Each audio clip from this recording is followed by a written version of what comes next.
दोस्तों, स्वागत है आप सभी का रियल टेक मैकेनिकल में। वेल्डिंग टेक्नोलॉजी से रिलेटेड ये हमारा दूसरा वीडियो है। इस वीडियो में हम लोग देखेंगे कि solid liquid straight bonding process क्या क्या होता है, इसके क्या क्या टाइप्स होते हैं, किस तरीके से ये होता है। साथ में ये भी देखेंगे कि brazing, soldering, thermit welding, oxy acetylene welding या प्लाज्मा वेल्डिंग क्या होता है, किस तरीके से ये होता है। तो चलिए वीडियो को शुरू करते हैं। Brazing, in this process the joint is made by heating the base metal till red hot and filling the gap with molten metal whose melting temperature is above 450 degrees Celsius but below melting temperature of base metal। इस तरह के जो process है, इसमें हम लोग क्या करते हैं, वेल्डिंग टॉर्च की सहायता से बेस मेटल को रेड हॉट टेम्परेचर तक हम लोग इसको गर्म करते हैं। गर्म करने के बाद जो फिलर मटेरियल की सहायता से इसके गैप को हम लोग फिल कर देते हैं। क्योंकि क्या है, फिलर मटेरियल का जो टेम्परेचर है वो 450 डिग्री सेल्सियस या फिर उससे कम रखते हैं, जो बेस मेटल है उससे कम रखते हैं, जिसकी सहायता से ये मेल्ट होकर आसानी से इसके गैप को भर देता है। Soldering, it is similar to brazing except the filler material is usually a lead tin based alloy which has much lower strength and melting temperature around 250 degree Celsius।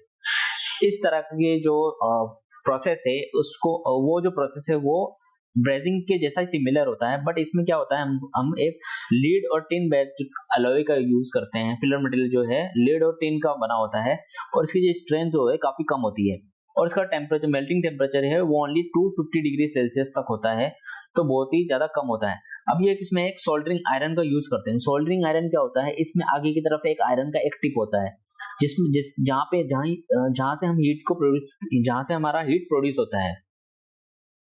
अब इस सोल्डरिंग आयरन को electricity से connected कर देते हैं और इसमें electricity provide की जाती है। इलेक्ट्रिसिटी प्रोवाइड करने से ये आगे का टिप जो है वो हीट होने लगता है। हीट होने की वजह से ये फिलर मटेरियल मेल्ट होके इसके जो गैप है आसानी से भर देता है, जिससे हमारा सोल्डरिंग कंप्लीट हो जाता है। इस तरह का जो प्रोसेस है वो इलेक्ट्रॉनिक्स इंडस्ट्री में यूज किया जाता है, जिसमें सर्किट बोर्ड है जो काफी पतली, जिसकी बोर्ड जो है शीट होती है काफी पतली होती है, जिसको हम नॉर्मल वेल्डिंग करके नहीं कर सकते, इसलिए हमने सोल्डरिंग का यूज करके इसको वेल्डिंग करते हैं। नॉर्मली जो मोबाइल शॉप है उसमें भी इस तरह के जो सोल्डरिंग आयरन आप देख सकते हैं।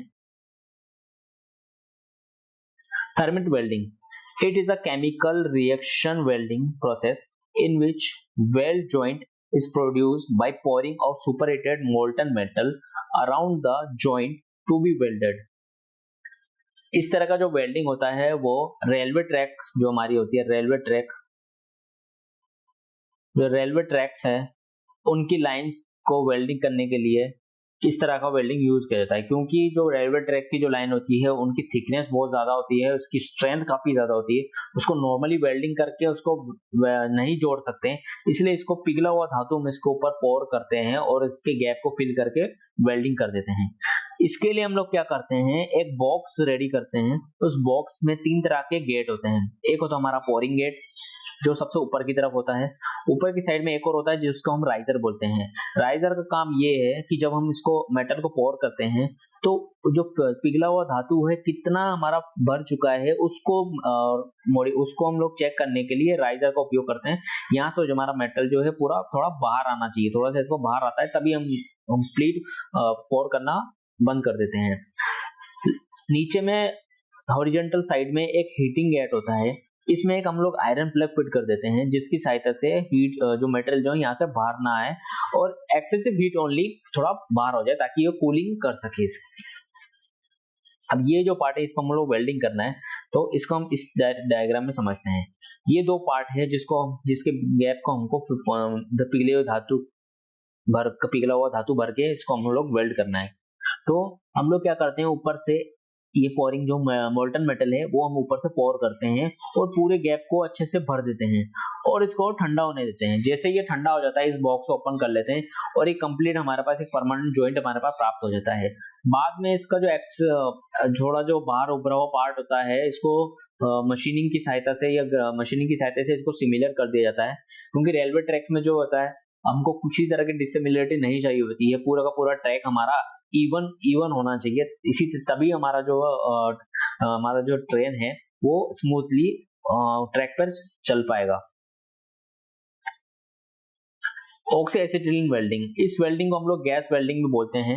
गैस वेल्डिंग इसलिए कहते हैं क्योंकि हम इसमें दो तरह का गैस यूज करते हैं, एक हमारा जो होता है ऑक्सीजन गैस, दूसरा होता है हमारा एसिटिलीन गैस।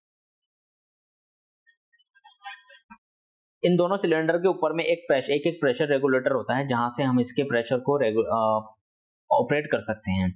साथ में ये एक होज से कनेक्टेड होता है जो आगे जाके एक वेल्डिंग टॉर्च में कनेक्ट हो जाता है। वेल्डिंग टॉर्च में एक नीडल वाल्व होता है जहां से इसके गैस के फ्लो को हम लोग एडजस्ट कर सकते हैं।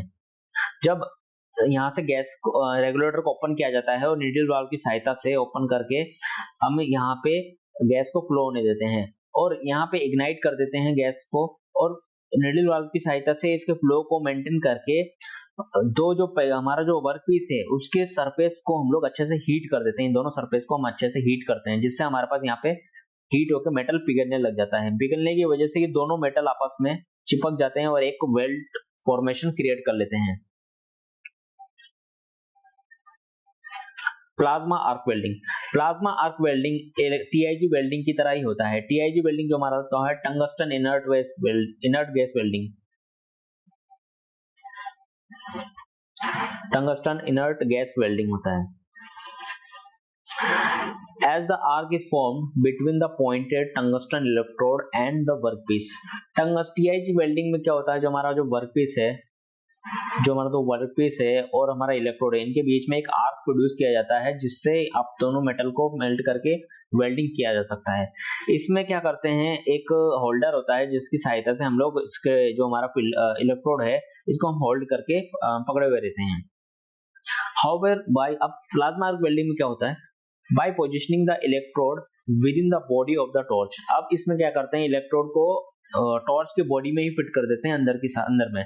The plasma arc can be separated from the shielding gas envelope. TIG welding में क्या होता है, जो गैस है वो साथ के साथ सेपरेट नहीं होता है, साथ में उसके साथ ही में वो फ्लो होने लगता है। बट इसमें क्या करते हैं, जो टॉर्च है उसके अंदर थोड़ा सेपरेट एक वे बना देते हैं जिससे शील्डिंग गैस टंगस्टन इलेक्ट्रोड के साथ से थोड़ा सा सेपरेट हो जाता है।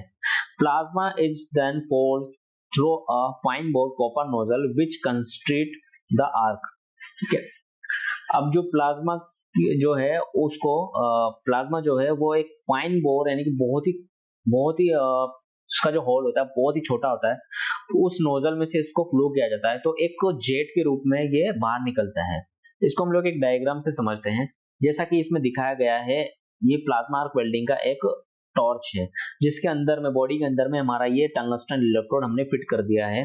अब टंगस्टन इलेक्ट्रोड के चारों तरफ एक कूलिंग वाटर सप्लाई भी प्रोवाइड कर देते हैं क्योंकि क्या है, इससे बहुत ज्यादा हीट प्रोड्यूस होती है। जब हम यहाँ वेल्डिंग करते हैं तो बहुत ज्यादा हीट होती है, जिसमें एक्सप्लोजन ना हो उसको रोकने के लिए सेफ्टी मेजर के तौर पे कूलिंग वाटर सप्लाई प्रोवाइड किया जाता है।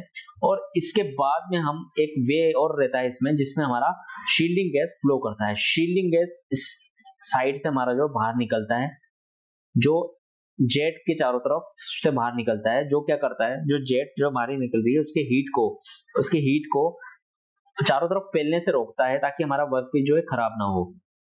अब जेट जो टंगस्टन है उसमें जो प्लाज्मा जेट है बहुत ही यहाँ पे जो नोजल है, ये नोजल पोज का होल बहुत ही कम होता है जिसकी मदद से एक जेट के फॉर्म में प्लाज्मा निकलती है, जिससे जो हमारा मेटल है, जो बेस मेटल है, यहाँ पे इसके सरफेस पे हीट प्रोड्यूस होती है।